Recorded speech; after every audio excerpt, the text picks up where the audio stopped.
Hey, everybody. Hey, everybody. It's our Saturday show. Enjoy it. We have an amazing conversation with Mark Gurman, who has the inside skinny on Apple's new goggles, their headset.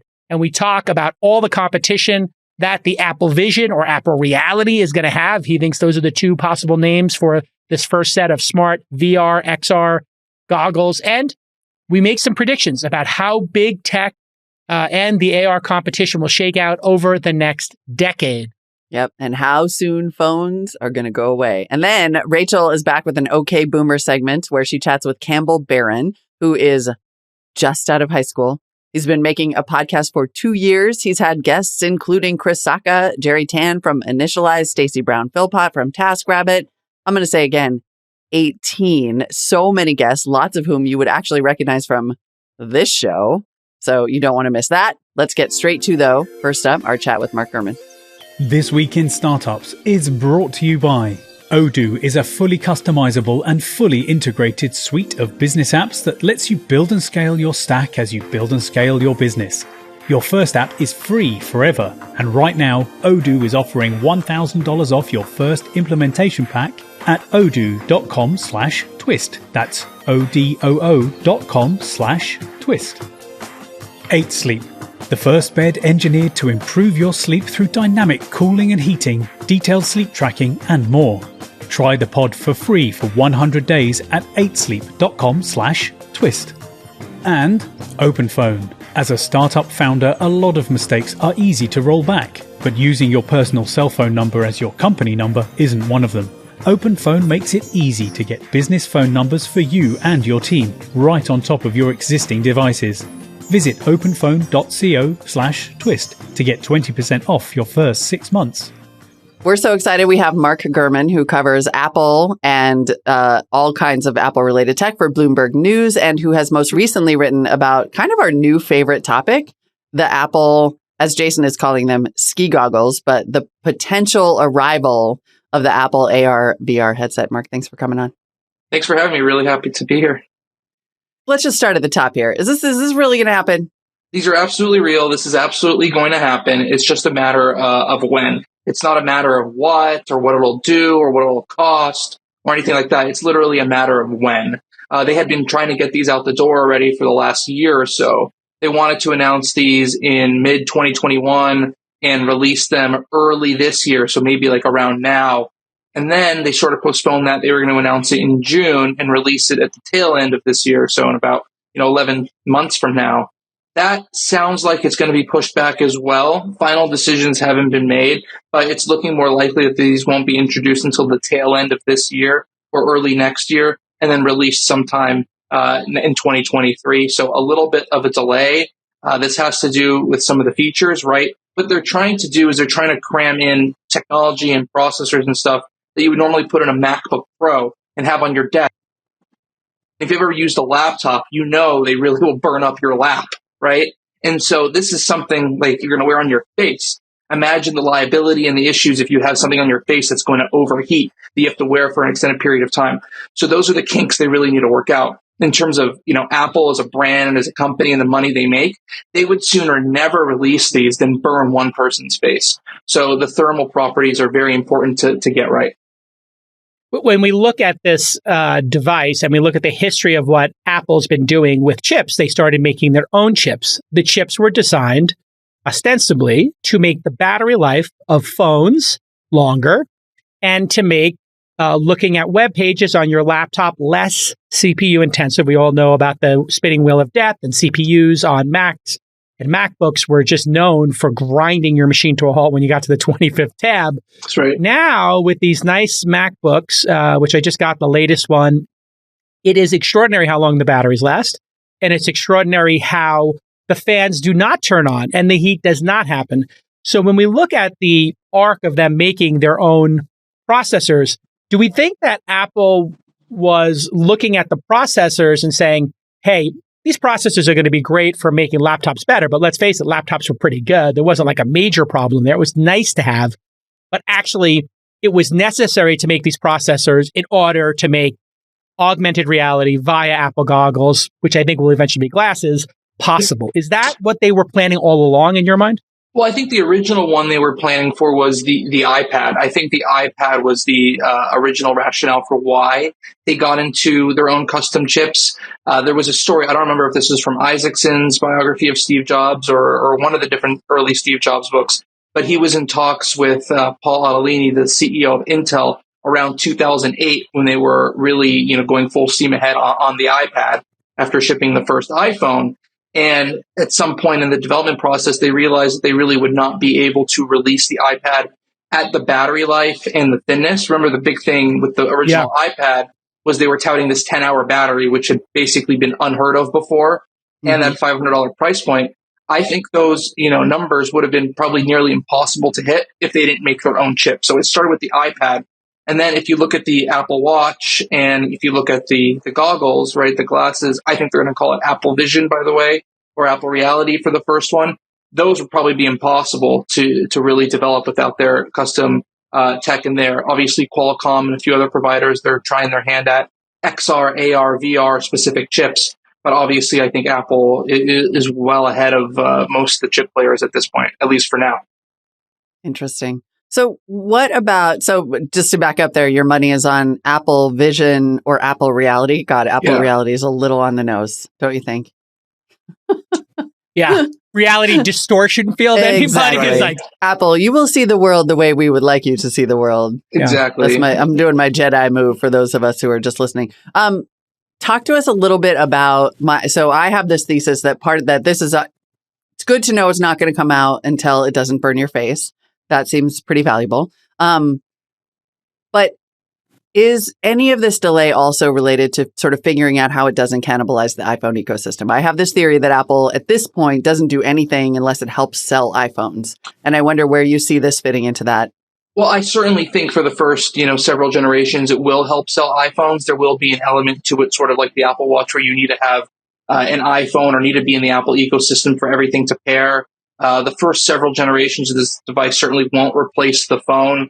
Personally, I think the iPhone is here to stay for at least a decade, even if we do get to a point where the Apple Watch is even bigger screen, has 5G capabilities, and all these different functions. And even when we get to a point in 5 to 10 years where AR glasses are super present and super powerful, I still think there's going to be a large segment of people who are going to want a phone in their pocket or a phone in their bag or purse and whatnot to have that larger display, the extra processing power that wouldn't be possible on a wearable.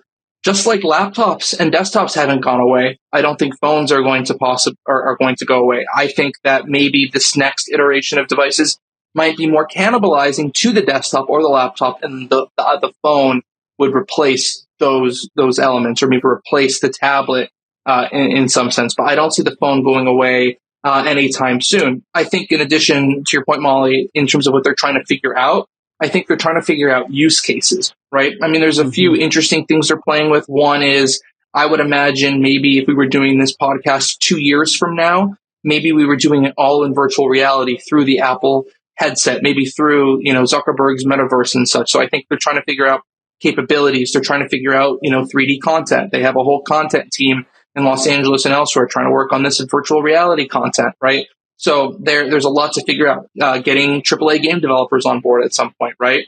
And obviously we know Apple's secrecy, so they're needing to walk a very fine line of having content available, having features available, but not sort of spilling the beans officially early by having their partners really, disclose what's being developed there.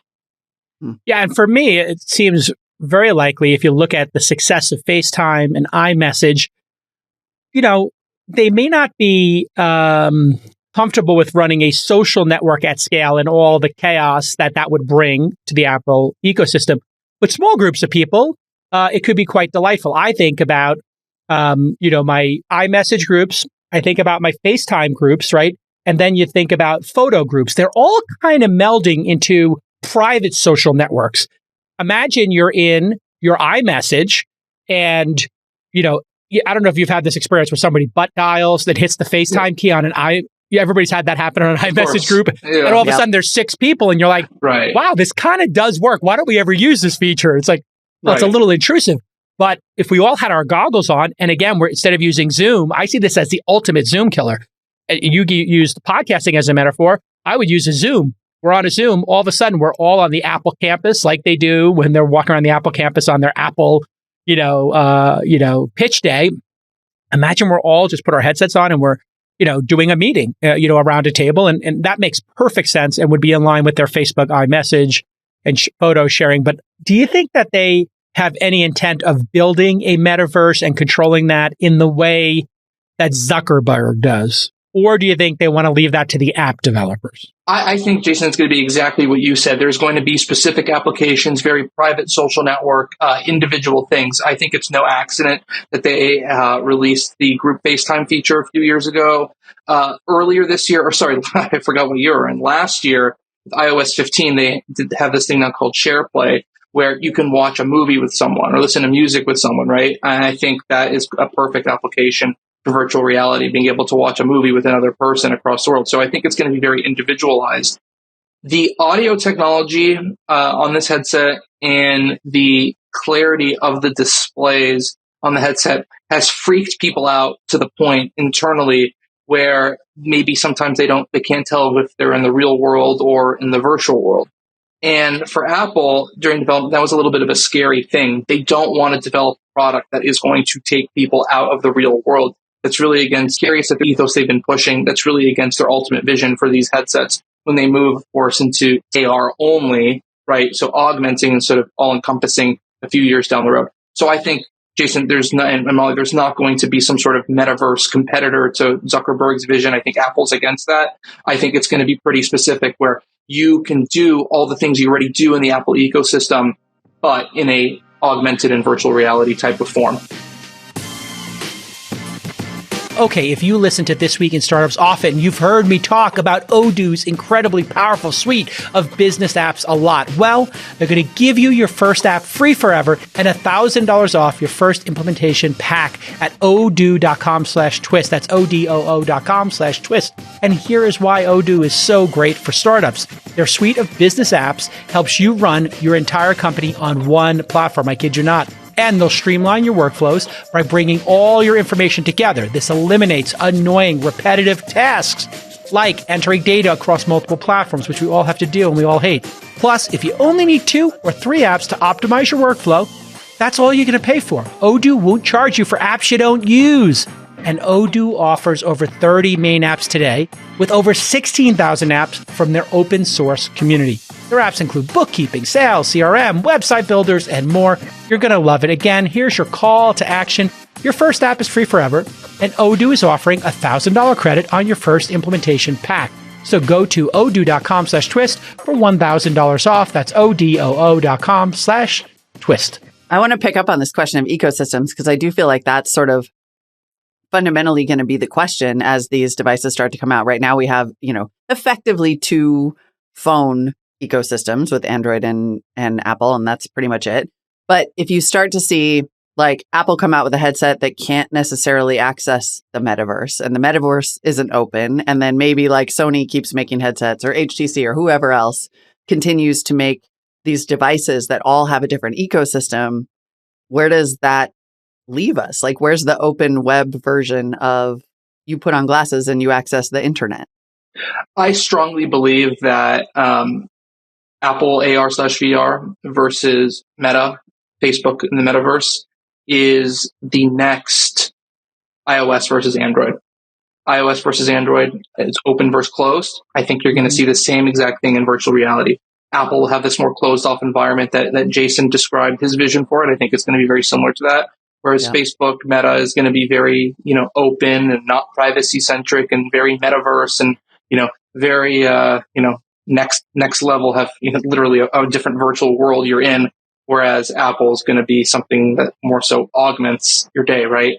I think it's been interesting. So since the beginning that Apple's been talking up these XR technologies, they've only talked about AR. They've basically never talked about VR as something they want to get into. Why? Well, I think because AR is their ultimate vision, right? I think they want to get to an AR world.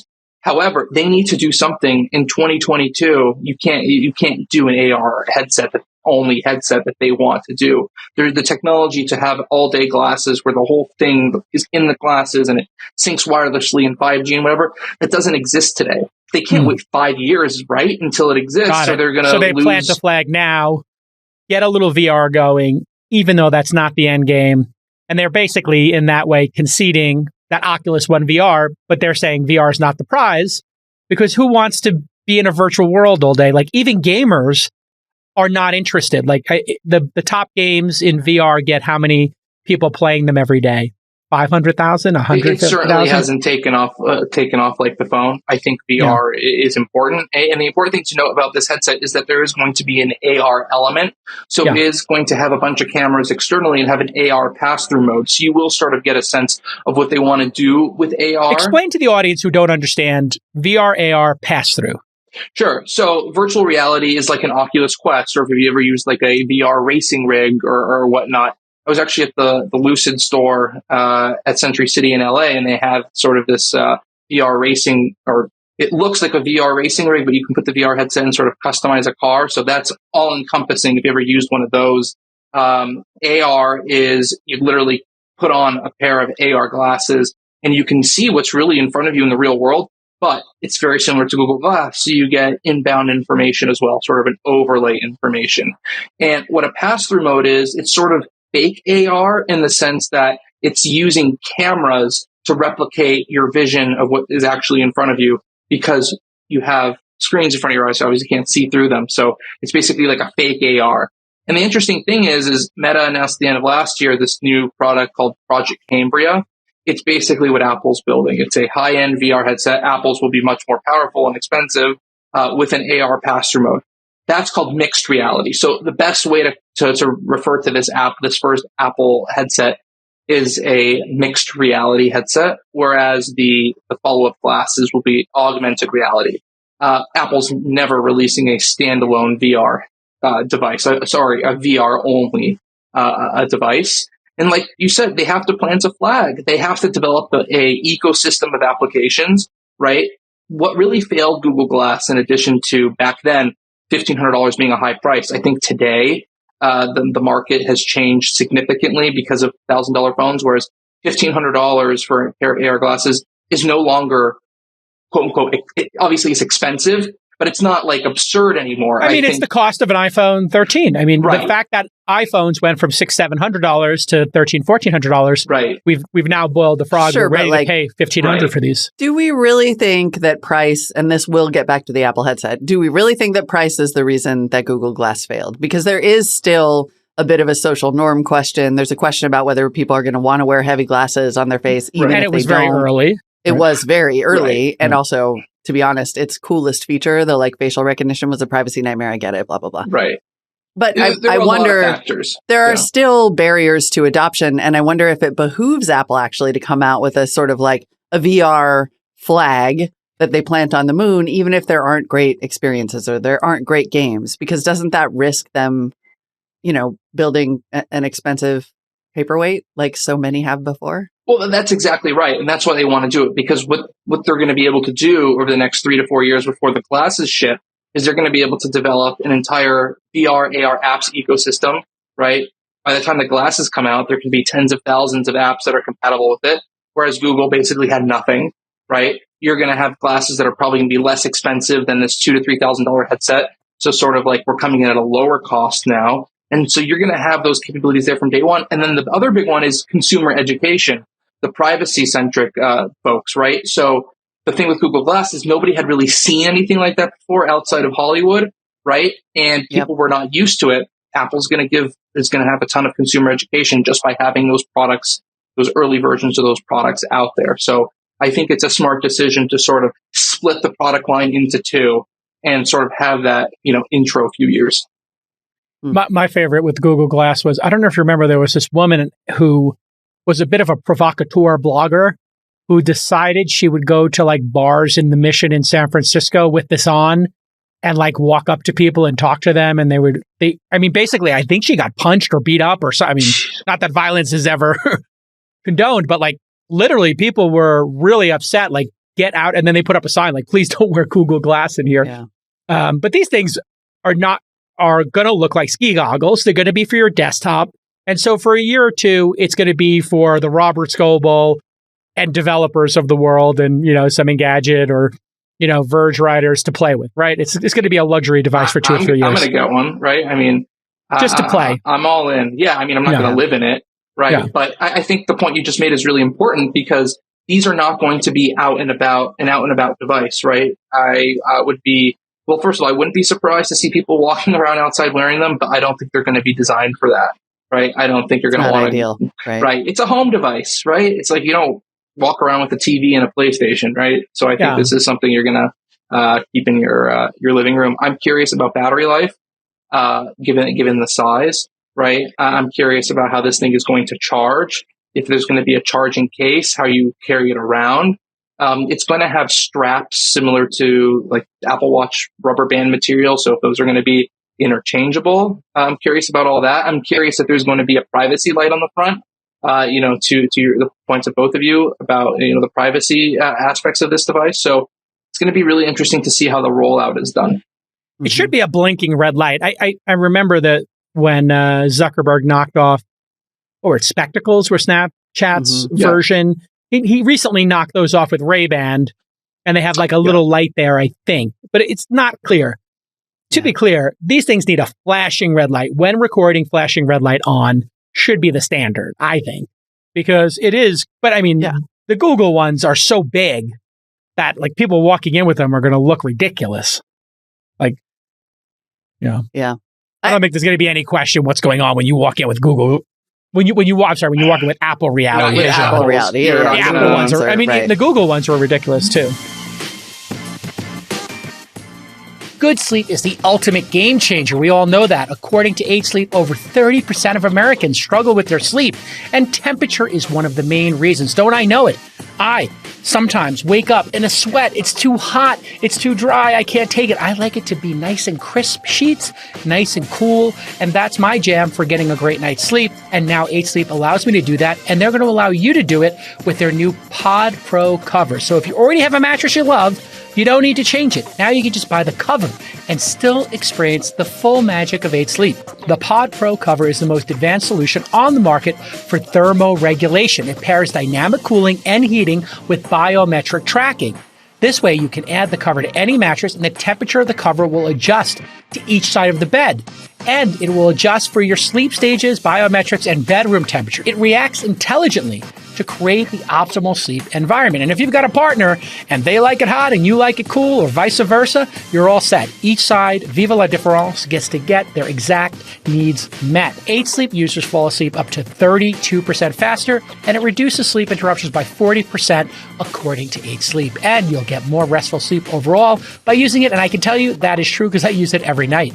Now you can add the Pod Pro cover to any mattress. Go to 8sleep.com/twist to check out the Pod Pro cover and save $150 off at checkout.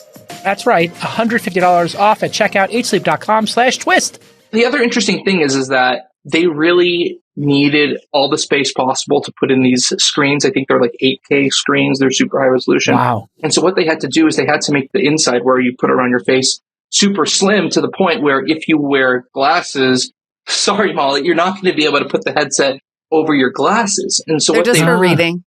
Yeah. I can take them off anytime. No offense. All I was trying to say, they're just for aesthetics. All I was trying to say is you're not going to be able to put the Apple glasses on top of your glasses, right? Because it's so thin inside.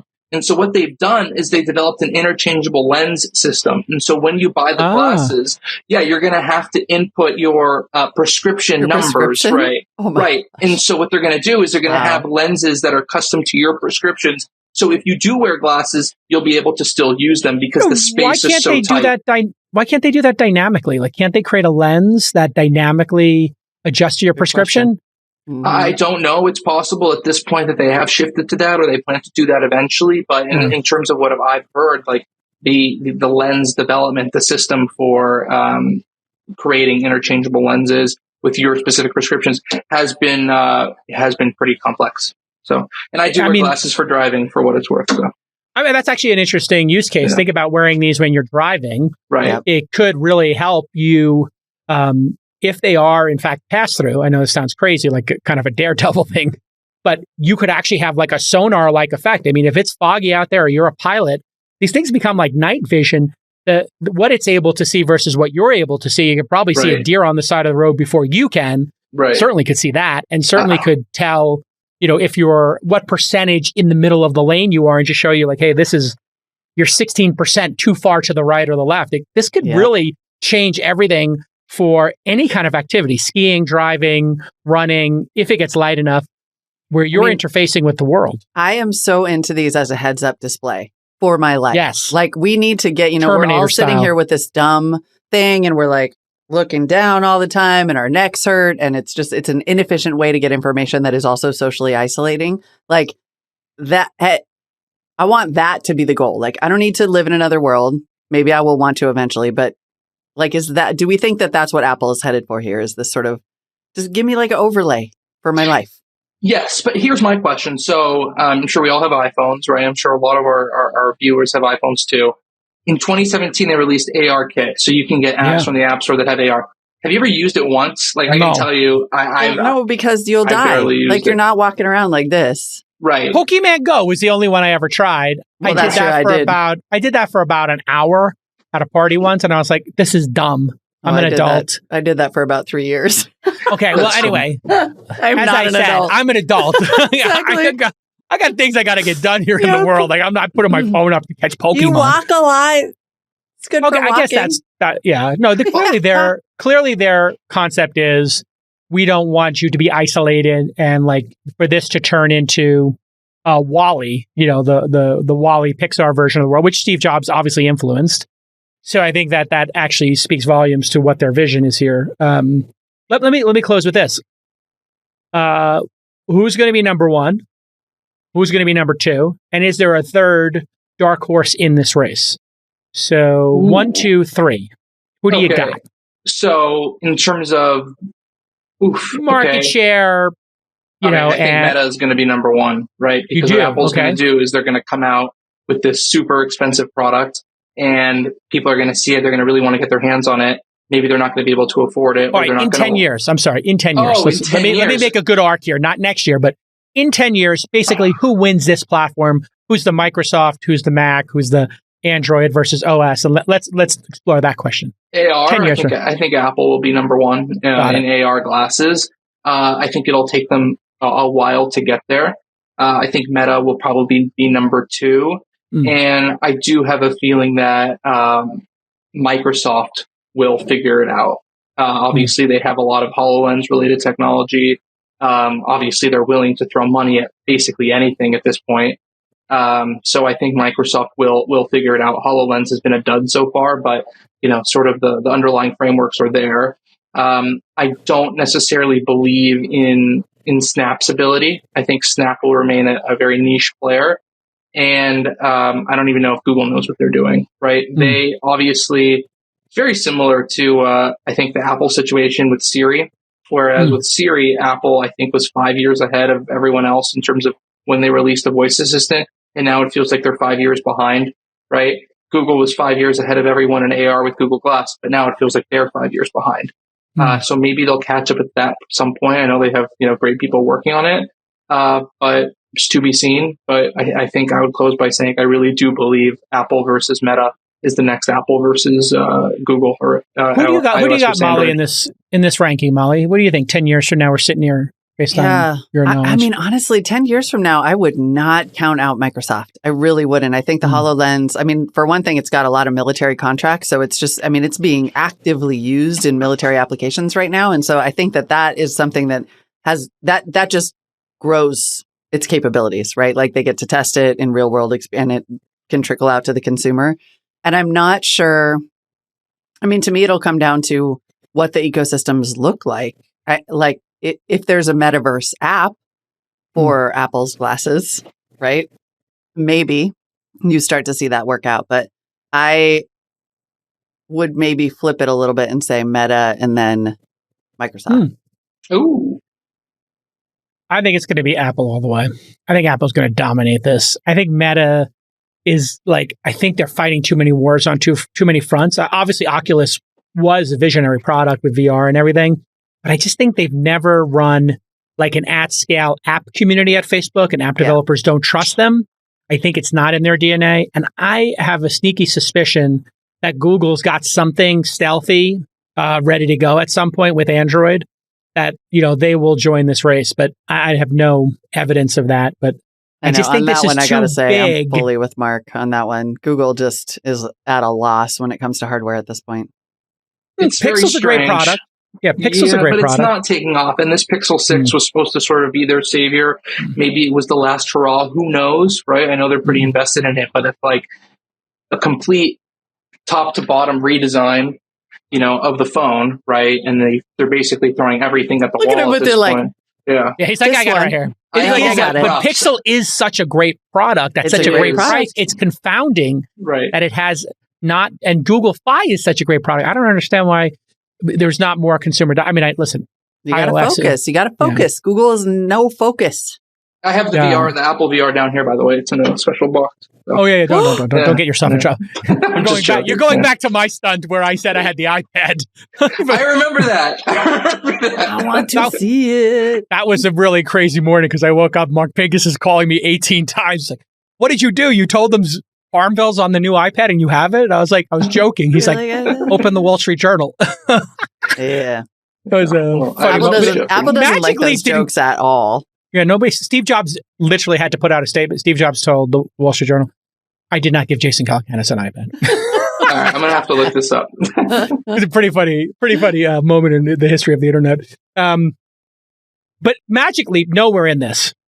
And there's been billions poured in. And we didn't even have Magic Leap is not even, is Magic Leap the Theranos of this? I always forget about them. And then they crop up and I'm like, wait, what now? Is it? Yeah, because people who've seen it tell me it's great. And credible people have told me it's great, but it's like too big. Apple wanted to buy them, right? A few years ago. So, clearly there is some cool technology there. They have a lot of people working on it. I saw we reported at Bloomberg a few days ago, they have some new medical contracts or whatnot. So they are trying. So maybe it'll be a niche player long term. Look up a company called Nreal. I believe it's a company based in Asia. And those... I've tried those at CES. I think, when was the last time I was at CES? 2 or 3 years ago? Oh, I saw these, yeah. Yeah, the year before the pandemic. Okay, so I last tried them maybe 2 or 3 years ago. I haven't seen an updated or tried an updated version, but I would guess the technology is more advanced there. That one, I believe it's connected to a little puck as well, and I believe the Magic Leap idea is a little puck too. Apple, obviously, you have the phone, and that would be your puck. So I think it's going to be fascinating. I would imagine the first few versions of the AR-only glasses are phone-specific. But maybe we're at a point in 10 years where you have 5G, you have Wi-Fi, Bluetooth, everything in the headset itself with a strong battery life, and you don't even need the phone. And that's when we start talking about, do you really need the phone? I want to know, I have another big question I have is, how are you going to control these devices? Are they going to be Siri? Are there going to be touchpads on the side? Are you going to have an Apple Watch? And the Apple Watch, they have some accessibility features they released last year. The chip. You're going to have the chip. I want the chip. That's chip funny. Me. Right. Maybe one day we'll have them in our eyes, right? Like contact lenses. I've seen some discussion about that. I literally just want a heads-up display for my life. I don't care if it's glasses. I don't care if it's a contact lens. Give me the chip. I'm ready. You're more futuristic than me. I don't know if I would trust a contact lens. All right, listen. This has been incredible. Thank you for taking so much time to be on the pod. Pleasure. Thanks for having me, Molly. Jason, thank you. Next time you got a big scoop, okay, just reach out to me and Molly, and we'll time it with your Bloomberg drop and get us in the loop here when you got breaking news, okay? Yeah, sure, we'll make it work. An exclusive. Thanks, we'll make it work. All right, we'll see you next time. See you, bye. Thanks.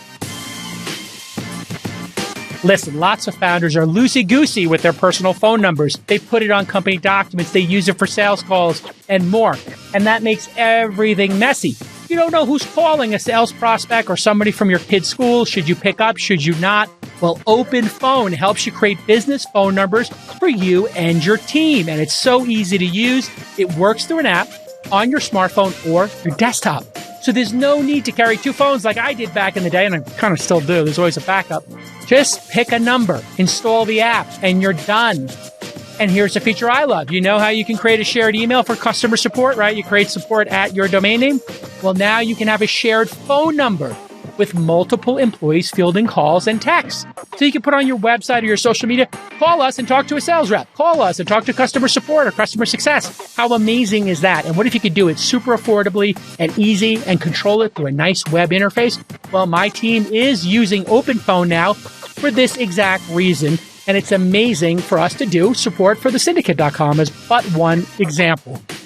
So here is your call to action. OpenPhone is already super affordable. It's as low as $10 a month for a user.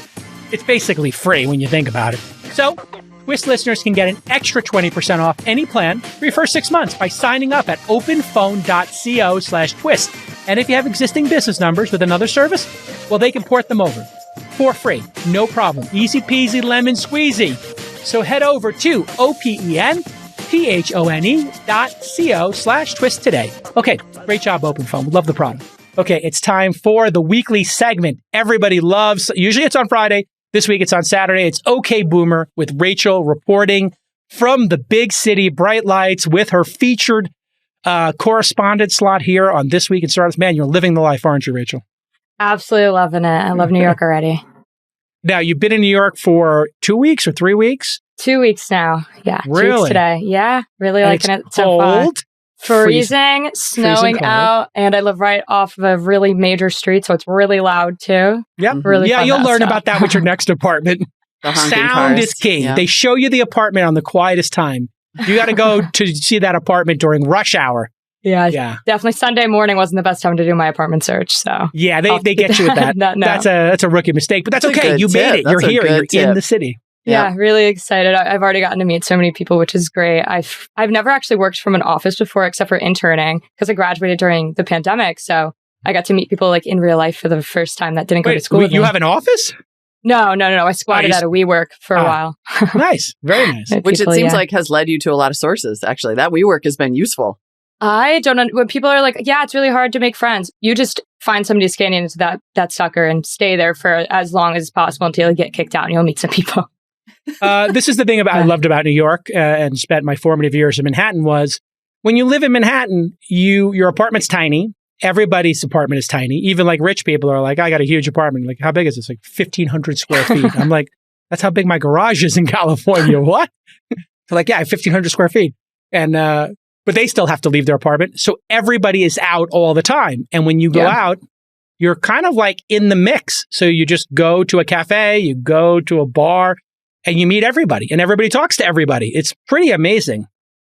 That is so true. It's really nice. I feel like people actually come up and talk to you a lot more than I thought they would. Yeah. Everybody said everyone's going to be so rude, and I haven't had that yet. No, yet. People are rude if I you don't think that's a walk real thing. slow or Right. you walk four abreast. That is the problem. Do not like take out your map and go like this and walk around and look at the buildings. Don't take pictures of stuff. If you're walking, you walk fast. And don't slow anybody down. And if you're going to get on the Don't make subway, any eye contact. No, I You walk generally like I no got eye someplace contact. to be. Yeah, I'll Yep. start trying to walk as fast as I talk, and hopefully There it then- is. There it is. I it'll hear go, it. you I know? hear New York. you know it's Yeah. Rachel New York reporting when City. the sirens go off. We I need to know, make right? like a intro for Rachel, which is just like a cacophony of like Oh my gosh. ambulances, like crazy people screaming at each other, somebody screaming at the crazy person, honking their Rachel. horns, garbage trucks. It's like, Rachel reporting from the street. So doing those segments where like you just walk up to people and talk to them. Actually, that'd It'd be be the great. same audio. I mean, We That'd be should really funny. do. Yeah, we should. Well, we have producer Nick's there. We are definitely going to send you to the Apple store. Ask Oh, yeah. people about their like Google phones or something We, hilarious. I'm going to Miami. I wasn't going to tell you this. I was going to try to do it as a surprise. But I'm going to Miami Hack Week this weekend with the rest of the Gen Zs in New York. And I was going to do like something similar like Miami Hack Week and see if any Gen Z wanted to all right. Well, talk, here's your, walk if up to you them. can get if you do a person on the street, Mhm. it was used to be called man on the street was the technical Mhm. term in our industry, right, Molly? Yep. Now we say they on the street. So if you do a they on the street or them, how would we say it? I think you They, just say them on the street. person. I think Person on the street? Can I just say person on the street? It sounds Keep kind it of weird. simple. Keep it simple. Vox pops. That's what you call it in That's actually what you call it in radio is Vox Pops. And Really? by Yeah. the way, it's All right. the worst. All right. You do a great Vox Pops from there if you have the audacity to do it and it's Oh, and it's definitely. good enough to put on air. I'll pay for your plane ticket. Okay, look out. I'm about to be walking up to every single person. Done and done. my Spirit airline ticket. Whatever, it's $300 or $400. I mean, if you want me to pay for it, there's got to be some content out of this. We got to get a segment. Hurry up and upgrade that flight. Yeah, I think your Spirit Airline's a lot cheaper than that, but I'll tell you it's that if you want. I didn't say I was sending my plane. So anyway, I don't have a plane. You could upgrade to like a Lime scooter and have a better experience. Hopefully I can bring something that's not like you have to pay for like your carry-on on Spirit Airlines. So you can bring like a backpack and that's it. Or like a canvas tote bag. So the amount I can fit now in my backpack, I feel like that's a sport. For me, it totally is. My wife is like, "What are you? I thought you were going for 4 days." I'm like, "Yeah." And she's like, "You just have a backpack?" I'm like, "Well, I have the backpack and I have this other bag, and like I have everything dialed in." Boom, and yeah, it's better that way though, because then you can just grab and go. Like I hate waiting for your bag to come around. Like if somebody like checks, if you're with the group, check and equals somebody death. has a check bag, like check equals death. And if you got a check bag, I'll see you at the hotel. Yeah. I'm out. Boom. Yep. I agree. Ain't nobody got time just for that. Super annoying. Yeah. So tell us, what do you have today for us on OK Boomer? And congratulations on the big move. Thank you so much. Today I have Campbell Baron on. He was really sweet to talk to. He is a creator and advisor at the media company Workweek, and he's a founder of a company called Sequence. Sequence is a platform that helps make video content for educational purposes. Great. Oh. And so this is an ambitious. Oh, definitely. Yeah. Gen He's Z. 19. He's 19 saying, too. super Wait young, a second. right? Just So that's Gen Z. Out of high school. He's Gen Z, right out of high school. Oh, he's 18, actually. Producer Justin just let me know he's 18, straight Right. Well, we're going to have school. to talk to legal about getting a permission slip from their parents or something. If you go any younger than that, I think at 17, we need to get a parental No waiver. way. No, I don't know. I think to be on air, Molly would know this actually, journalism-wise, to have it. What age would you need to get consent? Minor, you have to get consent. So 16 and under? Mm-hmm. Yeah, this is 16 and under? Maybe 17. Maybe it's 16. I would have thought 18 I think and a minor's under, though. 18, I think any right? kind of minor, you have to get parental consent, yeah. Oh my gosh, that's crazy. Fascinating. Well, good thing. So he's 18. He's 18. Has a startup and a podcast? He's a startup. He has a podcast. He is an advisor at Workweek. So his podcast is really cool. It's called The Ones Who Succeed. And he spoke to the founders from Headspace, SoulCycle, Figma, just some really awesome guests. And together we got to talk about what that journey was like going from podcasting and just being in media and the tech space overall as a Gen Z. This is the great thing about podcasts. They're better. Social media and podcasts are better than a resume. I totally agree. We hired you based on your podcast. Yeah. And I told you, like 7 of 10, not bad. Thank you. Now, Rachel reporting 8.5. Thank you. Still room. I mean, listen, you're not Molly, but 8.5. I think 8.5. You're getting there, right? So I got a couple decades on you, so like you might have a couple. Fine. You're gonna be fine. It's kind of great though. Like when we're not boomers, we call the segment OK Boomer, but when Molly and I as Gen Xers, I'm an Xennial. I took the New York Times quiz. Xennial? Yep. That means you're oldest millennial / youngest Gen Xer. Nice try. I'm like, right. Nope. I took the quiz. The New York Times told me that I'm an Xennial. Fake news. That means you can wear your hair like in a side part still and have it be like completely justified. You have to split the difference, kind of like almost to the middle. I'm calling fake news on that New York Times. You are Gen X from your musical taste to everything. Gen X 100. There is no millennial in there. I was lucky enough to basically grow up on the internet. I really think the only reason I got that on that quiz was not related to, I mean, I was born like kind of right in the middle of those two, but like I'm way closer to Gen X and certainly attitude and tastes.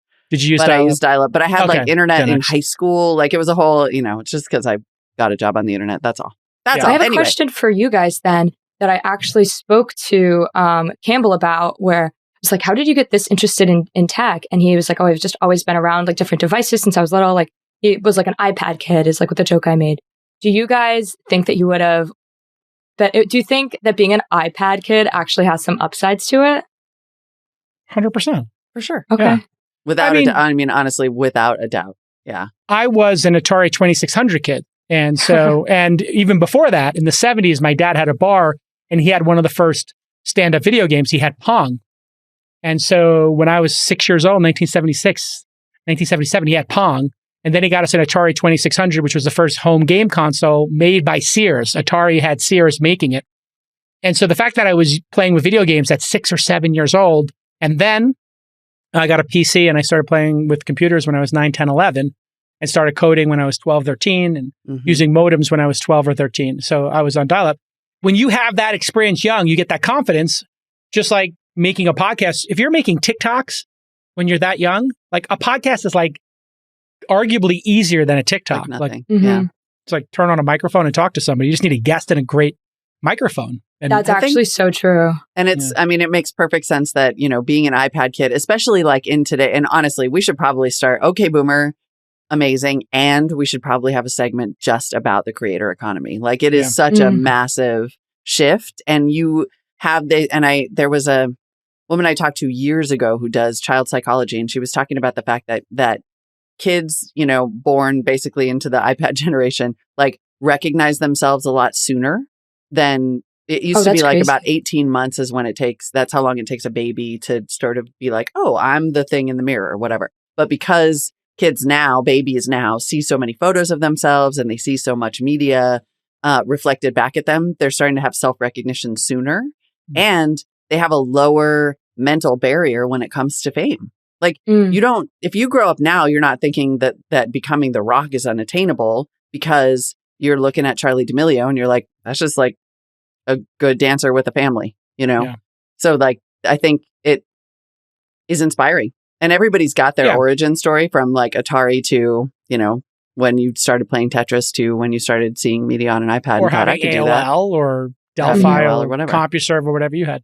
Yeah. And then there's the dark side to it, which is you can get consumed by it. And, as we saw with the Instagram and Facebook leaks, like, you could be looking at those pictures and saying, I should be thinner, or I should be more pretty, or, is that person using a face filter or not? And 100%. Why is my face not perfect? And it's like, is there such a thing as a perfect face? Yeah. Like, and who cares if you do have one, Literally goes back to what Molly said. Like you start recognizing yourself at such a young age, but like there's definitely downfalls to that. And just looking, I feel like, I don't know if that would necessarily be like the greatest intro to the world.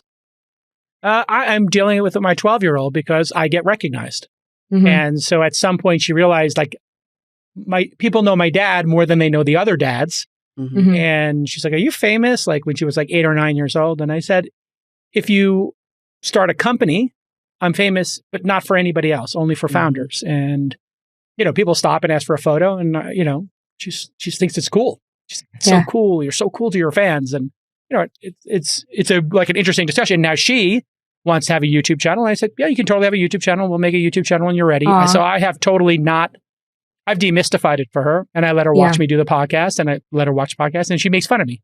So, oh, look at me. I have a podcast. Look at me. I'm famous. She likes to mock me now. That's funny. It's pretty funny. Well, let me know if she wants to be on a segment of Okay Boomer or not. Yeah, no. I know. I will tell you, my son, who's almost 15, was not impressed at all that I had a national radio show, but he did think it was cool that I had a podcast. Really? Yeah. I'm like, I don't think you're very good at orders of magnitude, actually, my child, in terms of audience. Like, yeah. No, he hasn't done the math yet, but he has not. He doesn't know. Yeah, no. I have a good title for this new creator economy segment, which I think we should totally do. We should totally creating or waiting. Oh, I like creating that. or waiting, because it really is like when you talk to young people, they're like, there was this like group. I think really millennials had this little bit of a hang up, or a lot of them did, which is like, pay me and I'll make something, and why am I not getting paid? And then Gen Z is just like, I'm just going to make it. I'm not waiting for you to give me permission. And that's what I encourage everybody is just create. Don't wait. Do not wait for somebody to give you permission. I look back on my career. The reason I was so successful is not because I was the smartest kid in the class. Far from it. I started a zine when I was 23, Cyber Surfer. And then I started the magazine Silicon Valley Reporter when I was 24, 25, 95, I guess, 96. And so those became very big businesses very quickly, and I became very famous for it. And they said over and over again, like, how did you do it? And I was like, I got PageMaker. I took pictures with my camera. I put them into a layout, and then I printed a photocopy. And people were just shocked. And I was shocked that like, but there's a photocopy machine every 4 blocks in Manhattan. Why didn't you do it? Is what I would say to people. And then people were really angry at me at that time who were journalists. I was kind of hated and mocked because they were like, I work at Condé Nast, like I work at Wired, I work at Mondo 3000, I work at this publication. You're just a hack. And then obviously I lapped all of them and I hired a lot of them. And that, honestly, that exact cycle is now what we're seeing with this creator generation, where, you've got these you still have gatekeeper media. And ironically, like some of the blogs became gatekeeper media.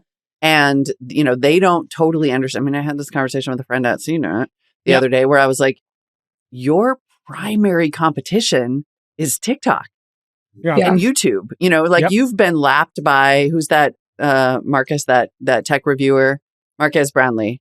But 100, so there is this sort of disdain, like, oh, well, they're not doing their, research and they don't have like lab metrics for testing these gadgets. And then it's like, dude, it does not matter. Well, and he's building the lab now, right? Like I saw he's building the lab. Yeah. Yeah. He's like literally building a lab. I saw he's like taking pictures of his space. Creator establishment, right? There's a whole universe coming up behind him that people are still snobby about. And it's like, no. Marquise Brownlee, MKBHD. Thank you. I'm not good at details. See, this is the problem when you do it as a hack and a nobody and you come out of nowhere.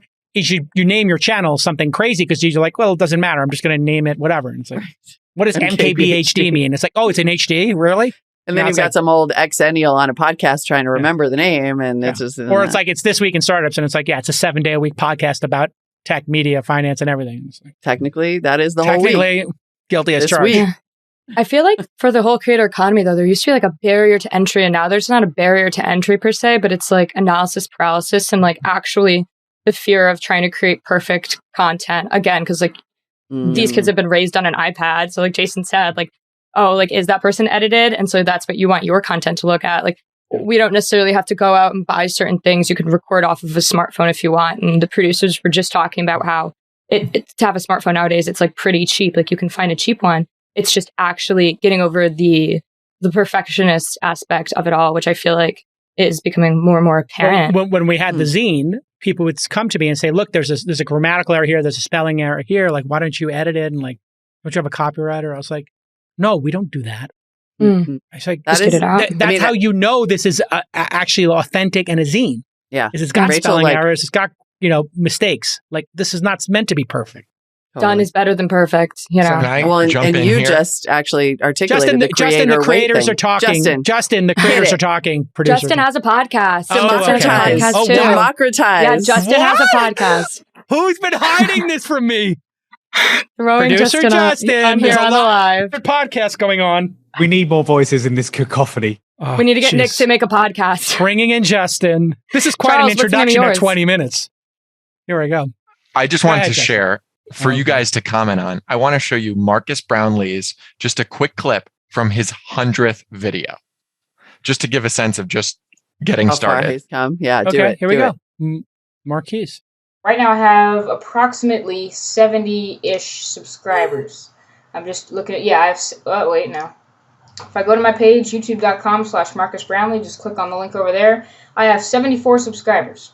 So I was thinking I would do some sort of subscriber milestone giveaway, whether it's 200 or 150, whatever seems realistic, I will do a giveaway. That's awesome. That is so cute. I think he was in Engadget reader. Like he was in the comments on Engadget at that time. He's the baby. I mean, but that's like, that is, you literally have articulated creator weight, right? Like he didn't.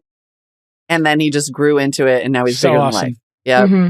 How freaking savvy he was too. Like he's like, I don't care what the milestone is, 100 subscribers, great. I'm going to do a giveaway. Yeah. Like he was just, the mechanics. Own the numbers. Who cares? Own the numbers. Yeah, just own your little niche in the world.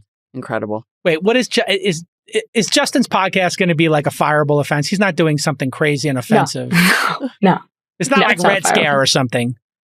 No, just kidding. No, it's not like that at all. Please, He'll talk about it if he wants to talk about it, but I'm not going to out him anymore. Now I got to go like Google search and find this podcast. What is this podcast about, Justin? Get on camera. Producer Justin. This is the problem. I can't keep control of my own staff. Everybody's got side projects. You got to clear your side projects with HR. I saw Jason. Jason was creeping on my side project last night. I know. I got this tweet. It's like Molly's doing a podcast. I was like, what the hell? I assumed it was This Week in Startups. I thought you were doing. And I clicked on it, like talking about crochet. I was like, I'm out of here. I was like, what am I paying Molly for? She's doing a crochet podcast with Tom Merritt. I literally got in there. I heard Like 90 seconds, like, I was like, what the hell? I'm out. Yeah, you don't have to worry. I'm out. You don't have to worry about that one, my friend. Yeah, I was like, I'm not worried. Wait, what's the name of that podcast you're doing with Tom It's a Merritt? Well, I Thing. love Tom Merritt. I'm a subscriber Tom to Merritt his. is the best. We've been doing this. He's a I've been sweetheart. doing an It's a Thing in some form since 2010. I started a Twitter account. Oh, it's called It's a Thing. And so we did the podcast for a few years and then crapped out. And then now it's like the most teeny little artisanal patron thing. It's like a meme thing, like you talk, or like creative projects in the world It's or just something. trend spotting. It's Trend literally spotting. like Cool. things that are a thing. Crochet's big right now. Crochet is big right now. Exactly. Yeah. I'm crocheting a balaclava right now. I'll have to show you guys when I'm done. Dude, crochet Kinda killing it. balaclavas. That's I'm what they were kinda doing. They were killing doing baklava. They were, That was- No, they they were weren't. crocheting Yes. baklava. I'm like, how do you Not do that? balaclavas. Those It's all are a filled little with honey? sweet treat. No, balaclavas. Rachel, that was Balaclavas. literally Yeah. the thing that we had identified as a thing Oh, last I'm night. killing it. Crochet Yeah. Wait, what is a balaclavas. balaclava? Am I pronouncing- Balaclava is like a little, It's a hood. like a little hood. Yeah, It's like a face mask. detachable hood, basically, like You a use it detachable for- hood. You use it for Okay. skiing and or Oh, robbing yes. banks. You know, this just came up. I bought a Mhm. couple of these because I'm skiing. And I saw they were called Balaclavas. balaclava. balaclavas, whatever. And yeah, okay. So people are crocheting those. All right, Justin. Yes.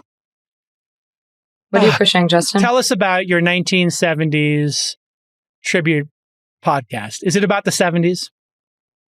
No, I don't have that many episodes. It's called The Toolkit, and I started it before I started working here. Still got to clear your projects, people. I need to know what's going on. Okay, what is a toolkit? It's a toolkit. It was in my I'd put it in my whatever IP assignment at the start when I was applying. Please, so please, if anything you do, I own. So just be careful if it's not in the IP assignment. I know I haven't published since I worked here. Your overlord. It was just Darth an Vader. interview show. I wanted Who to. are you interviewing? You should just This is the worst acquire pitch for a podcast ever, Justin. all No, of This so shows these. basically- I've been there- doing it. I interview people. So basically, I realized I wanted to talk to a bunch of people who were successful from my college, mostly. Got it. And I would meet with them and we'd have coffee and it'd be like really interesting. And then I started getting questions from people who were younger than me. And they'd be like, Justin, like, how do I become an investment banker? And I was like, I don't really know. I just interned for one, but can I record an interview with somebody who's actually a managing director or a vice president and then share that? So, the only Career episode I've podcast. released this year were, I talked with the guy who Thanks for the actually invite. led the round on Yeti. They're a private equity firm that bought a controlling stake in Yeti, the cooler company. And No, thanks for the invite. I would love to be on. Yeah. we'll get you on. I've would invite- been I know I'm on the focused on B this list. week in I can- startups exclusively. Say, That one, it sounds Um, like you should probably acquire Justin's podcast. I'm just saying. It's like you know what I'm calling this now? This is resume podcasting. It is resume podcasting. I've got a new term. If you want to be famous or be known or get a job, just start a goddamn podcast, do 10 episodes, and then whoever you want to work for, have them on your podcast. And they'll be like, because Landon over at Inside does in his 20s, and now he works for me because I saw his podcast. Rachel had a podcast. I hired her. Justin probably wouldn't have hired you if I heard this podcast, but you know, even still, He might have acquired your podcast. I mean, Landon is killing it too. We need to plug Landon. Like Landon reached Landon's the out to greatest. me. Like Landon's amazing. I think he just talked to like the mayor of Miami or something absolutely incredible. Like he talks to some people very awesome want people. to. You should have him on. Okay, Boomer. Yeah. I Here's the should. thing: it's people want to talk. Old people who've made it want to talk to young people and try to help them. So I actually, the lens in which I do podcasts is, can this podcast help me in some way? So like, Mhm. if Tim Ferriss or Joe Rogan ever invited me on their podcast, I'd be like, yeah, they got a big audience. Sure, I'll do that. And I'm friends with Tim. And if it was a match for him, sure. And Joe Rogan, I was going to be on when my book came out. It never happened, but I traded some DMs with him. Somebody had introduced me.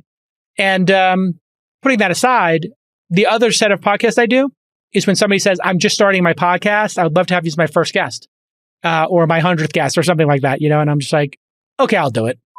I'll support somebody who's up and coming. I know it's meaningful for them if I retweet it. So I'll get them on the board because then everybody in between, it's like, am I going to really help you? Like, I got 6 days a week here. Come on, folks. 7 days a week. What was the coolest podcast that you've been on in that sense? Can't remember. Maybe it was, I think I did an early 20-minute VC. Oh, that's cool. And I did some other ones that were early like that. I'm trying to remember. Acquired, I did early. I did the knowledge. I think I was pretty early to the Knowledge Project. Like business fine. And those were older people too in some cases. But I do think that's the way to do it, is to just try to support people. So it doesn't surprise me if you ask 30 or 40 people that, important people, that you might get one or two, especially if you're starting with, hey, I'm 19 years old, like your guest today or something, and, 18 years old, and I'm starting a podcast. It's kind of like, oh, that's charming. I get, what I'm getting a lot of now is I'm doing my senior project. Our senior project is to do an interview with somebody you admire, and I get like 50 of these every, spring semester where people are in business going, I'm like, I know this move.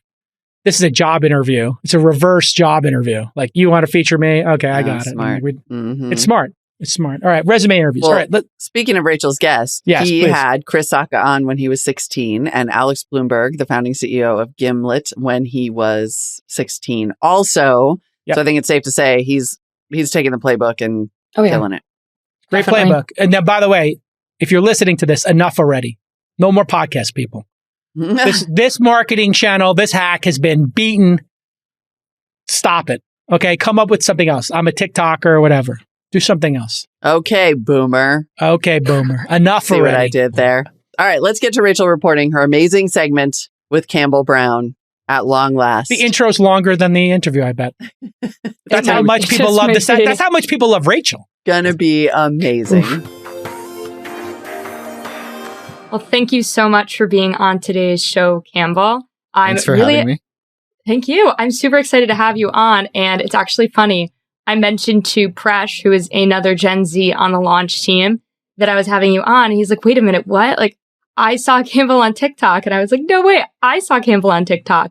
So I think that is really funny how obviously your reach is very far, and especially in Canada. And I'm sure it's very far as well, because that's where Presh is. And to give everybody an intro on you, Campbell Baron is an 18-year-old based in Canada who has already made quite the name for himself in the world of reporting. His old news TikTok account was actually acquired by Workweek, and his new TikTok account is documenting the inception of his startup Sequence. He also hosted the Ones Who Succeed podcast and had some pretty cool company founders from Figma, SoulCycle, Headspace, and more. And to top that all off, he also reported for CBS Kids News. Did I miss anything? In 18 years, you already accomplished, it feels like a ton. Is there anything else I need to add to the list there? No, I appreciate it. Just one minor correction. It's CBC, which is the Canadian Broadcasting Corporation. And I am a fellow Canadian. So yeah, that was a great intro. I appreciate the kind words. Awesome. Thank you so much for being on again. And to start off, I'd like to say that you are actually the youngest guest I've spoken to on OK Boomer so far. You're 18. Are you in college or are you in high school? Like, give us a lowdown of your life outside of the professional world. Yeah, I'm not in college, nor am I in high school. I finished high school a year early. I went to a alternative school. I switched in downtown Toronto and fast-tracked my way. Just really was never super kind of interested in pursuing more of a formal academic route, and was really always perhaps a little too distracted by my extracurricular activities per se, whether that was content creation or startups, or what actually turned out to be kind of a mix of both. So not in school, not in college. Super timely that you're saying this, because we actually just spoke with Jason on the news segment of today's show. Today's January 13th, on how there are so many people not going to college. And originally people thought in 2020, the lack of attendance into college was due to people maybe having a pandemic gap year. And it turns out only 2% of those people that they thought were having a gap year actually enrolled in college. So I'm sure you're one of many, and doing something alternative after high school, I think, is growingly important. And honestly, I have never said this before, but I told Molly, Molly Wood is the new co-host on This Week in Startup, Campbell. And I was talking to her, and I actually almost didn't go to college because I wanted to see if there was actually a benefit for me going. At the time, I was really interested in things like video production. And when I was 18, I was like, I don't know if I want to spend all that money to go. But I ended up going. So it's really cool to see people taking the alternative paths. And I always wonder, I'm like, well, where would I have been if I didn't go to college? And like I said in the intro, you're just killing it in the reporting space. And Jason always tells the producers about how important it is to be a great reporter. And I really wish I started documenting my work and reporting when I was 18. Can you give us a little bit of a description about your journey into the reporting world? For sure. And yeah, no, I think you've landed in quite a good spot. So I would say, not going to college or going to college is, I think, much more of a personal decision than I think the media may make it out to seem. And so, just with that context, my journey to, I would say, kind of reporting, and content creation really stems from my interest in business and technology and startups.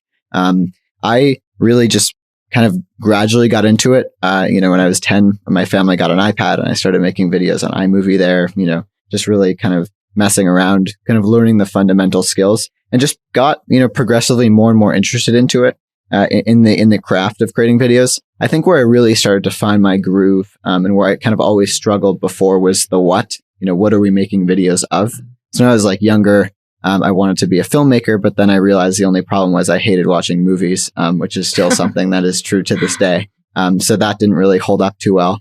And so, when I became really interested in the actual subject matter of kind of business and startups and technology, and a podcast in particular, This Week in Startups was one of them, but also the show Startup by Gimlet Media and Alex Bloomberg documenting the inception of his podcasting company. That was really, really inspiring, I would say, and really pointed me in kind of the startup, business reporting direction. And so when I was 15, I was kind of had enough kind of sitting on the outside on the sidelines and really wanted to start speaking with founders I respected and really looked up to. And kind of turn that into a content creation exercise. So I started a podcast called The Ones Who Succeed. I didn't really have too much money at the time, and my parents were very supportive, but thought, or said, this is a great thing for you, but you have to bankroll this. So figure out a way to do that. So I sent a bunch of cold emails and got Skillshare to sponsor the first season, and reached out to many, many founders, got rejected by many, many founders, but also ultimately kind of put together this initial lineup of 12 kind of A-list guests consisting of Michael Dubin from Dollar Shave Club and Elizabeth Cutler from SoulCycle and Chris Sacca, who's been, a guest on Twist many times, and even Alex Bloomberg, who really kind of got me interested in the world of podcasting. And that content creation exercise was so exciting because I was just so into it. I was so into the subject matter. I was so into the creation aspect of it. It kind of came full circle. And then from there, I downloaded TikTok, and originally downloaded it and started taking it seriously as a means to essentially promote the show. I thought that maybe producing little clips to promote the podcast would be a good idea. But what ultimately happened was I kind of ventured out, through a series of videos, along a series of many months of experimenting. I kind of stumbled upon this almost short bite-sized business news format for Gen Z. And, it wasn't clear that there was a market for this type of content because Gen Z VC or Gen Z startups, I wasn't super familiar with kind of that world in kind of the beginning of 2020, pre-pandemic times. Feels like a different world at this point. But quickly but over the course of a few months, started to build a decent audience. And people started to reach out, and saying they kind of enjoy my content and enjoy staying up to date with the industry. And I've inspired them to start businesses or podcasts or a little bit of both. And that was extremely exciting and very, very, very, very gratifying because the distribution of the TikTok was just far greater than the distribution of my original podcast, though there's certainly a building block to the actual TikTok account. And in 2020, in the summer, the account got acquired by the Media Startup Workweek, and I'm helping them transition the account, and I'm working on a startup now. So I would say making videos and reporting and becoming interested in the intersection of media and technology, I always thought of those two things as separate. I'm either going to do a media thing or I'm going to do a tech thing. And what I realized quite recently was that you actually have to do both. And it's not a this or that. It's kind of this and that. And that's kind of the practice that I'm taking to my latest company Sequence. That's so cool. So it sounds like you were an iPad kid with a short attention span who didn't like movies, and now look at you. So all those parents are saying kids can't have iPads. Look, Campbell, you're making a good case right now. I'm very pro technology, for sure. Right, for sure. My parents didn't let me have an iPod Touch or a phone. iPod Touch, I think, was middle school, and phone, a smartphone, I think it was a junior in high school. And I always tell them, if I'm a slow typer, it's because of you guys. So that is really awesome. I would love to know more about how a TikTok account gets acquired. We hear that term all the time in the world of startups, but I've actually never heard of somebody acquiring a TikTok account. Can you run us through that process and maybe even what you do today for them, if you can tell us that? Yeah, it's very interesting. And quite frankly, the context I would say kind of leading up to the acquisition was, when you start a tech company, I assume that it definitely crosses the founder's mind that an acquisition could happen if things go well. But I didn't start the TikTok account for it to get acquired. I didn't even know that was possible. So it was as much of a surprise as it was to me, as opposed to, building a startup where that could be on the roadmap. Nonetheless, the account was growing. We surpassed 100,000 followers. And I was starting to feel like maybe this tech news thing is interesting, but it will be nice to kind of work on something else soon. And I got introduced to the folks at Workweek, which was a stealth kind of brand new media startup at the time. Adam Ryan, who's the CEO of the company, this really brilliant media operator, former, president of The Hustle, and then Becca Sherman, who is also a, manager at The Hustle and just really smart. They're both really, really smart. Got introduced to them, and it became clear that having a TikTok account to drive distribution is, very helpful when you're building a media company. TikTok does organic distribution really, really well. And the conversation quickly kind of turned to perhaps we use my account as a launch pad to kind of launch, various kind of media projects within Workweek. And what we actually settled on was a wonderful podcast called Just Raised, hosted by a Workweek friend named Joe Sweeney. And he kind of was doing a lot of the same stories, longer form stories that I was kind of doing on my TikTok account. It was not uncommon to see a video on my TikTok account that led something along the lines of this startup raised X money to do Y type thing, right? Or this startup raised X to do Y. And I would say that is basically what Joe's podcast was doing. So the synergies became very clear. So we rebranded the account, and I'm sticking around at Workweek as an advisor. I'm kind of helping them transition the account. We're making more videos with more Workweek creators. So I'm not necessarily going away. We're just kind of increasing the content load, which is nice for the audience because they're going to get to see more videos. And nice for me because I get to be part of something bigger than myself as it pertains to a TikTok account and a personal brand, which is just really difficult as a creator to build something bigger than yourself. So that was obviously nice. And it will be cool to see the account kind of live on in a way that doesn't eventually necessarily involve me 100% of the time. So yeah, that's kind of the backstory. You sound so wise for someone that is 18. I think that is an amazing opportunity. And did they approach you separately with this offer, or was this not the first thing that was on the table? I got introduced to Workweek through a mutual friend who I knew in the industry, who was involved in Workweek and kind of just on the sidelines, I would say, like assisting them, helping them out type thing. The original idea was maybe do I work for Workweek? And at the time I was, really in the early days of starting Sequence. And so I was like, well, I probably don't want to go full time because I really want to build Sequence. And so the conversation quite frankly, naturally progressed. It was not a one day thing where they were like, this is the price and this is what's going to happen. Sign here and it's done in 24 hours. It actually took months and months of kind of figuring out, well, what does this mean? What does this look like? And quite frankly, we're still figuring it out post acquisition, kind of the nitty gritty details. And I think that's totally reasonable. But no, they've been great. The accounts, we have like big ambitions for it. It was certainly a gradual process. Very awesome. So now I guess I want to pivot. You have mentioned your startup a few times on here. Fresh mentioned it to me. He said, if you can get him to talk about the startup, you better hop on that. So now that you already mentioned it, can you tell us a little bit more about Sequence? What do you guys do?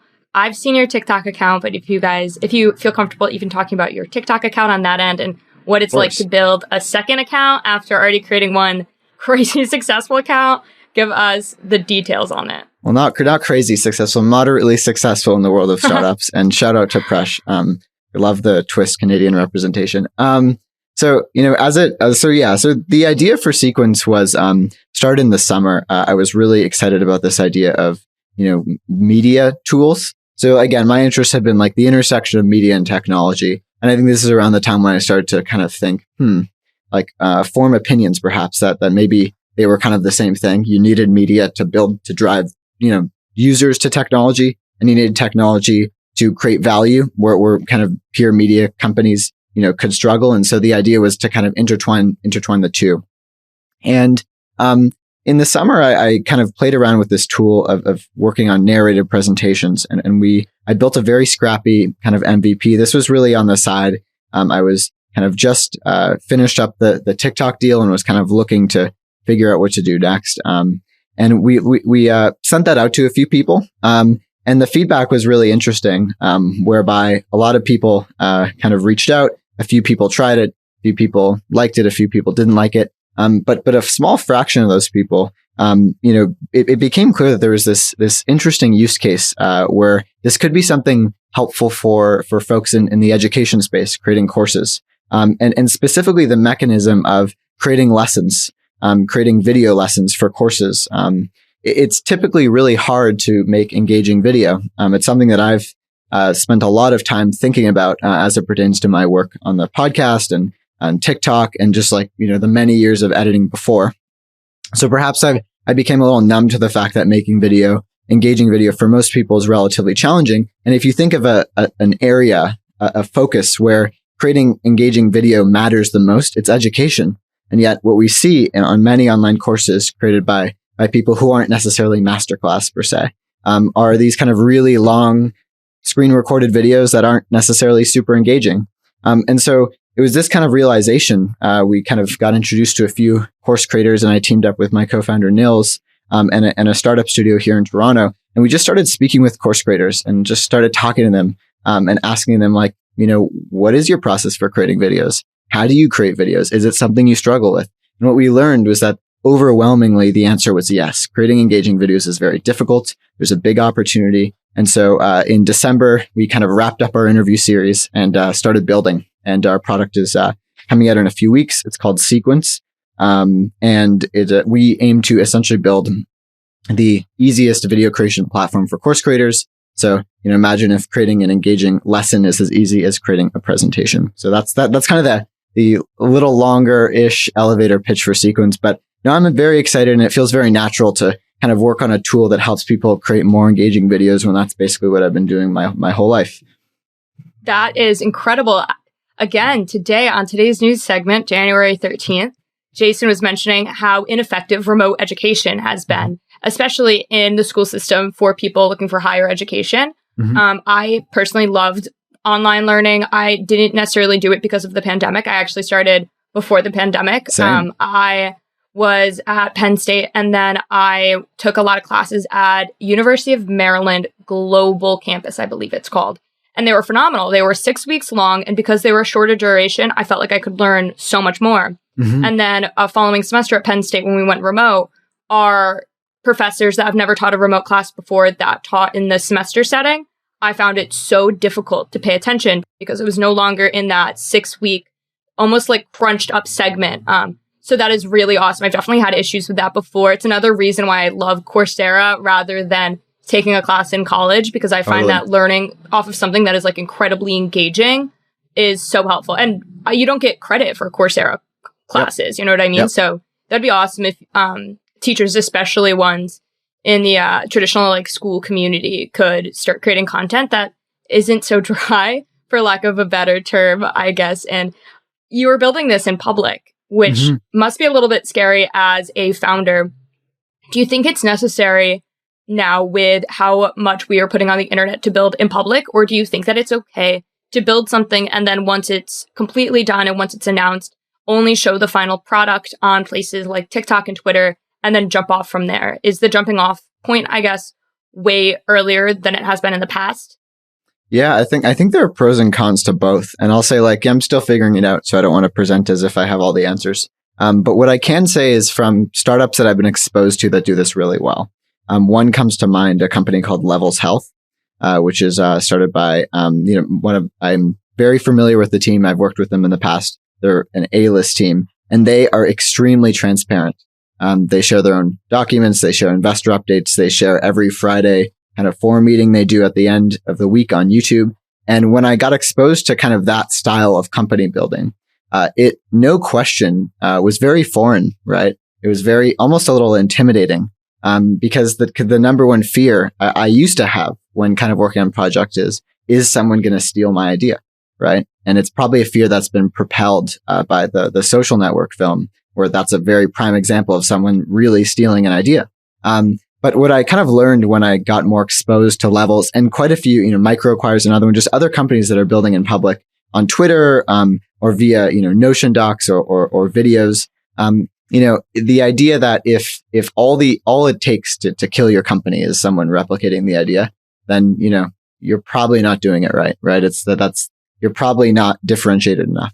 And so from my perspective, there's certainly a line of what you can share and what you can't. And I'm still figuring out what that line is. And I'm sure, occasionally I may share too much. I'm sure occasionally I may hold back too much. But the idea of building in public, has been, something that I've wanted to do for a while. And when I started this company and, as per the deal, being able to create my own TikTok account that is kind of more of a personal brand, that isn't related to kind of the latest current events as it pertains to startups, and is much more focused on the journey of building. I think the positives far outweigh the negatives. And I've already had tons of course creators and people interested in using our product reach out and sign up for a wait list. I met my co-founder through TikTok. I've, some early hires are through TikTok. I've had people reach out. I've had investors reach out through TikTok. It's just, there's something really wonderful about having a group of people who are interested in what you're doing kind of follow along the journey. And I say this being very interested and fully understanding that there have been people who have been building in public way before it was something that was way before building in public was a thing. Like Alex Bloomberg, when he was building, Gimlet Media and the startup podcast, which I refer to a lot, but it had a huge impact on me personally. That was a great example of building in public. Casey Neistat with Beam was kind of the ultimate example of building in public. So there are a bunch of different kind of examples of building in public in the form of on Twitter and via podcasts and, and even on TikTok too. I'm certainly not the only one there. There are a lot of people who are kind of creating really engaging videos and it's benefiting their startups too. And I think that's great. I'm kind of very excited to be part of that community. That is so awesome that you mentioned MicroAcquire, because that's one of my favorite Twitter accounts. Actually, specifically Andrew, the CEO and co-founder. They also advertised on Twist, so we were big MicroAcquire fans. But I find that his method of building in public and kind of posting those one sentence blurbs is easily digestible for somebody that wants to break into the startup community. And it's also just really cool how public he is on pivoting and how often he iterates on his work. Totally. I really, really look up to him as somebody that creates content online as a founder. And Casey Neistat was actually on This Week in Startup, and it was one of my favorite episodes ever. Same here. I wasn't on the show when it happened, but producer Nick was on the show. So that is cool that you mentioned both of them. It's something that it's crazy to think about the internet too, where Casey Neistat was on. If you think about it, you're on the show, the same show that Casey was on, the same show, that MicroAcquire, Jason mentions them all the time because they're a Twist advertiser. How close the world of startups is incredible now because of podcasting, because of the media. And you're totally right. There really is such a small difference between media and tech now. I think Jason is an incredible example of 100%. The intersection between media and tech. And I guess for my last question, I do want to pivot a little bit because I want to talk about being a Canadian founder, because Presh and I bonded over you so much. What is it like in the Canadian startup setting as a Gen Z founder? Oof. So we're really, we lost half the audience. No, I'm kidding. I think, I can't speak for every Canadian Gen Z founder, certainly not. But I would say that there are a few tailwinds that are very interesting and that made the promise of building a large Canadian company, or a global company that happens to be based in Canada more possible, I would say. So the first one is certainly remote work. It just matters, quite frankly, where you are less. I think that's kind of universally true. I'm not saying anything new. JCal talks about it all the time. I would say the second is the rise of Shopify. Shopify is extremely well respected in the Bay Area, and happens to be a company in Ottawa, Canada, which is, not Toronto, and yet they're, that has not held them back in any way. They are very, very prosperous. And so I would say those two kind of forces, right? Having a large company that you could look up to that's internationally respected, and having the location where you call home, where you work, just less relevant.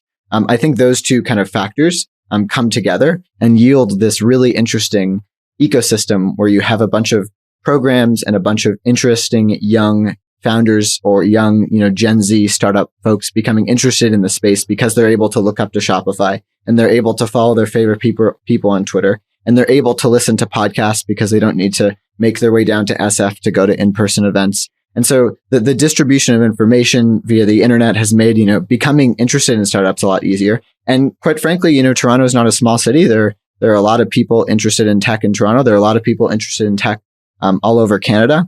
And I think having, I have plenty of friends who are Canadian, who either live in cities in the US or all over Canada who are interested in startups and technology. And I would say I think it just wouldn't be as prominent if it weren't for the rise of remote work and the prominence of Shopify. So that's just my take. But there are 100 different people to talk to about this topic as it pertains to kind of Canadian startups. But I think it's just, it's really inspiring. It's great to see. And again, when I downloaded TikTok in February of 2020, I barely knew anyone in tech that was young, right? Like, I think the youngest person I knew maybe it's like 25. And now that's just not the case. Now there's so many young people in tech who are choosing not to go to college, choosing to take their education into their own hands, get jobs, getting employed by amazing startups. And I think that's really awesome. I look up to kind of the Canadian Gen Z community in startups for sure. Shopify has definitely just made waves in Canada. I spoke to Tech with Tim before I came on to This Week in Startups on my own podcast, who is a YouTuber that does tech tutorials. And I believe he interned at Shopify, and he was like one of the best programmers on the internet on YouTube at the time that was around our age. And then we also had Toby from Shopify on This Week in Startups, episode 1184. And his story is obviously incredible. Highly recommend checking that out. Do you just memorize that number? Or is that written down in front of you? No, that one actually. So when I look up, like, when you type, like, start typing in YouTube and like a video just automatically comes up because it's the one you go to the most. Toby's is the one that goes to the most because, and it's speaking of Canadian founders, I was a fellow at Dynamo Ventures doing a 6-month fellowship in venture capital. And we focused on the supply chain and logistics space. And there were so many founders coming out of Canada for that realm of work because of Shopify and so much of its influence over there. So I just have a lot of respect for him as a founder. And I really just think he was kind of the first to do what he does, especially being from somewhere that isn't necessarily a super sexy city for startups. That was incredibly difficult before remote work.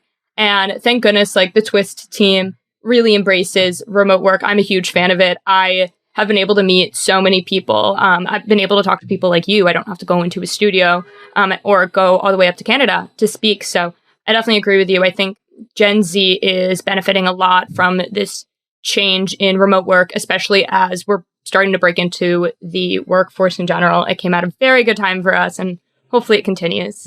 Yeah, I would say some of the closest relationships I have were made during the pandemic and are with people that I actually haven't met in person, which is insane to think about.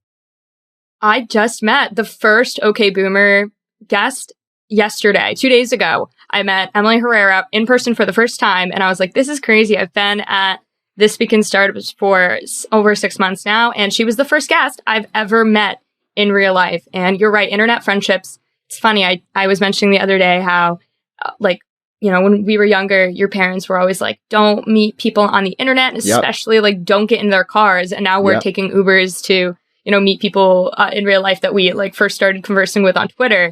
And I think that is, I don't know, I'm a big fan of it. And I think it's incredible. And being able to meet a diverse group of people, especially in the startup community, is something that I value a lot. And if it weren't for remote work, who knows who would be in our network. 100%. I spent a month in New York in October. Awesome. It's my favorite. It's one of my favorite cities.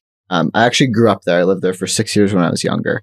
Very cool. But haven't been back because of, due to COVID for like 2 years, which was usually a longer time for me. So I have a lot of like pre-COVID friends there. And I also have a lot of like post-COVID friends, and just nonstop, every day at like 9 p.m. I was exhausted because I was just meeting so many people on Twitter. It was amazing. It was really awesome, but certainly like tiring. I forgot, how time consuming in-person meetings are after kind of hopping from one Zoom to another. And even that is kind of draining on its own. So no, I'm a big fan of the, what Twitter can do to actually like meet interesting people, and certainly I met many, many people online in person and continue to do so. Yeah, there's one thing for Zoom fatigue, but then there's another for like meetings in real life fatigue. I feel like it takes a lot more like energy to do in real life. Like you got to keep like that elevatedness about you when you're doing like the in-person meetings. I like the remote ones first. And it also, I think, gets me a little bit more like warmed up to the person, because I feel like always in-person meetings, it's always a little bit awkward on the first go. But now that everybody is super hip to Zoom calls and things, you were able to jump on here real quick. And it wasn't super awkward when we first started talking. We didn't need to talk for 5 minutes before we got into the details. Like I feel like we would have had to do if we met in person. Totally. Very much agree. Well, thank you so much for being on the show. This was really, really cool talking to you. I'm super excited to see where your startup goes. And I hope you keep showing up on my For You page. Thank you very much. And I appreciate the invite. Big fan of the show, and keep it up. Awesome. Thanks, Campbell.